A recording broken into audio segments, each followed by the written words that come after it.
PSG 이적 이전에는 크게 알려지지 않았던 이강인은 훌륭한 발견이라는 것을 입증하고 있다며 이강인은 PSG에서 사랑을 받을 선수다. 프랑스의 소풋은 AC밀란전에서 에머리, 우가르테의 한계를 봤다. 올 시즌 비티냐, 에머리, 우가르테 트리오는 꽤 좋은 활약을 펼쳤다.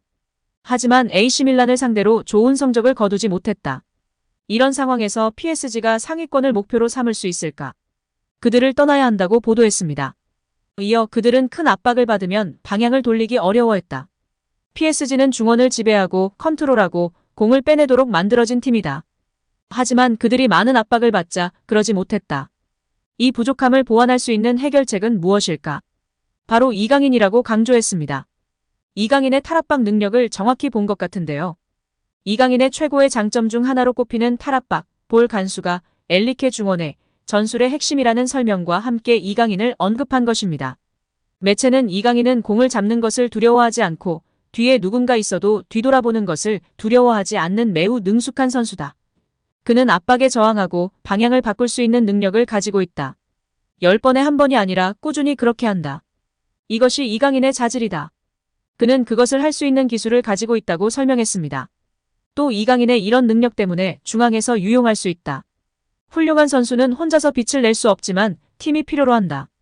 팀을 위한 공간을 만들어줄 수 있는 선수가 있어야 한다고 덧붙였습니다.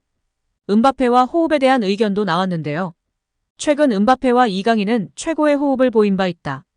이강인의 킬패스를 음바페가 골로 연결시켰고 음바페가 흘린 공을 이강인이 골로 화답한 장면이 연출됐다고 언급했습니다. 이어 매체는 음바페가 가끔 콤비네이션을 시도하는 모습을 보였지만 PSG는 기술적인 영감을 얻지 못해 함정에 빠졌다. AC밀란이 잘했다. 음바페를 컨트롤하는 방법을 알고 있었다. 이렇게 음바페가 막히면 PSG도 어렵다. 이런 상황에서 음바페를 살릴 수 있는 드리블, 마술, 창의력이 필요하다. 이강인을 제외하고는 이런 모습은 없었다고 강조했습니다. 마지막으로 이 매체는 최전방에 선발로 나선 낭당 콜로 무아니를 강하게 비판했는데요. 이 매체는 콜로 무아니는 다시 한번 경기를 놓쳤다. 레벨이 부족한 것이다. 적응의 문제다. 그는 그동안 깊이가 다른 팀에서만 뛰었다. 속도를 활용할 수 있으면 좋은 선수지만 공간이 좁으니 어렵다.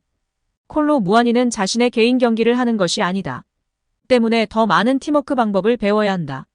시간이 걸릴 수 있다고 지적했습니다. 여기에 올 시즌 파리 생제르맹이 영입한 선수 중에서 이강인의 활약이 높게 평가받고 있습니다. 프랑스 매체 르텐스포르트는 9일 PSG가 올 여름 이적 시장에서 영입한 선수들에 대해 언급했는데요. PSG는 지난 시즌 종료 이후 메시와 네이마르가 팀을 떠났지만 올 여름 이적 시장을 통해 이강인을 포함해 덴벨레, 무아니, 하무스, 아센시오, 우가르테, 에르난데스, 슈크리니아르 등 10명이 넘는 선수들을 영입해 선수단을 개편했습니다.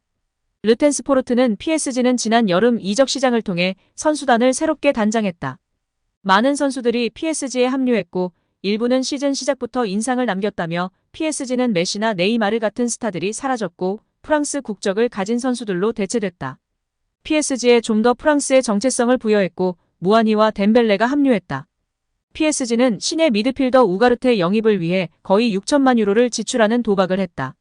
지난 시즌 부상으로 활약이 적었던 슈크리니아르는 PSG에서 부활했다고 평가했습니다. 특히 가장 예상치 못한 활약을 펼친 선수는 이강인이다. PSG 이적 이전에는 크게 알려지지 않았던 이강인은 훌륭한 발견이라는 것을 입증하고 있다며 이강인은 PSG에서 사랑을 받을 선수다. 차분한 성격과 함께 기술이 뛰어나다고 조명했습니다. 한편 이강인의 경쟁자로는 미드필더 비티냐와 오른쪽 윙어로 주로 나서는 우스만 덴벨레가 꼽히는데 소셜미디어를 통해 알 수 있듯이 현지 팬들은 이들이 나설 때보다 이강인 나설 때가 낫다는 의견이 줄을 잇고 있습니다. 이강인이 비티냐에 비해 UCL 등 큰 무대에서 압박감을 덜 느끼고 천재성을 보여주는 한편 덴벨레보다는 더욱 효율적이고 정교한 플레이를 펼친다는 것인데요. 프랑스 리그가 11라운드를 지나 시즌 중반으로 접어든 시점에도 PSG의 확실한 주전 조합과 포메이션을 규정하기는 힘든 상황입니다. 음바페와 덴벨레의 공격력을 극대화하는 방향으로 선수 구성을 하고 경기 중에도 수시로 포메이션을 바꾸기 때문인데요. 때로는 미드필더들이 풀백처럼 수비적인 역할에 치중하면서 공격력이 떨어지는 악순환도 벌어지고 있습니다. 패스 축구를 표방하나 골을 넣어야 하는 수단이 되어야 하는데 패스가 축구의 목적인 것 같다는 비판에 직면하고 있는 실정입니다. 또한 음바페, 덴벨레에 많이 의존하면서 경기력 기복도 심한데요. 다만 덴벨레의 부진이 계속 이어진다면 엔리케 감독이 결단을 내릴 수도 있습니다. 계속해서 답답하고 재미없는 축구를 할 것인지 이강인을 중용하며 더욱 창의적이고 공격적인 축구를 할 것인지 보수적인 선택을 해온 엔리케 감독의 변화와 결단이 필요한 시점입니다. 여기에 지난 아시안게임 결승에서 일본 선수가 이강인 선수를 향한 발언이 화제가 되고 있는데요. 심지어 아시안게임에서는 이강인 선수가 부상 여파로 온전한 컨디션과 폼이 아니었는데요. 그래도 그의 클래스를 알 수 있었다며 극찬한 일본 선수가 있습니다. 니시카와인데요. 그는 결승전 전후로 일본의 미남 축구 스타로서 한국 여성 팬들에게 큰 관심을 모았던 선수이기도 합니다. 현재 일본 제1리그의 사간도스에서 뛰고 있습니다. 그는 순간적으로 수비를 제치는 속도가 과연 대단했다. 볼을 잡았을 때 자꾸 주변 선수와 연계할 수 있는 곳으로 플레이하는 게 굉장하다고 느꼈다라고 이강인의 기량에 대해 설명했습니다. 이어 아쉬움이 남는 대결이지만 이강인의 레벨을 피부로 느낀 것은 긍정적인 일이었다.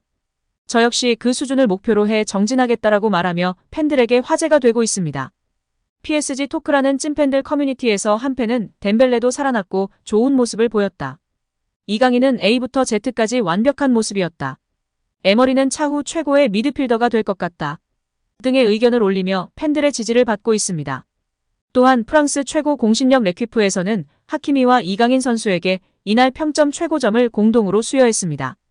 이강인 선수와 하키미가 8점으로 최고점을 받았고 이강인 선수에 대해서는 정말 이례적인 극찬을 쏟아냈는데요. 매체는 와 이 얼마나 맛있는 왼발이야. 공을 갖고 있을 때 늘 옳은 판단을 내리는 이강인이 전반 10분 탑코너로 꽂아 넣었다.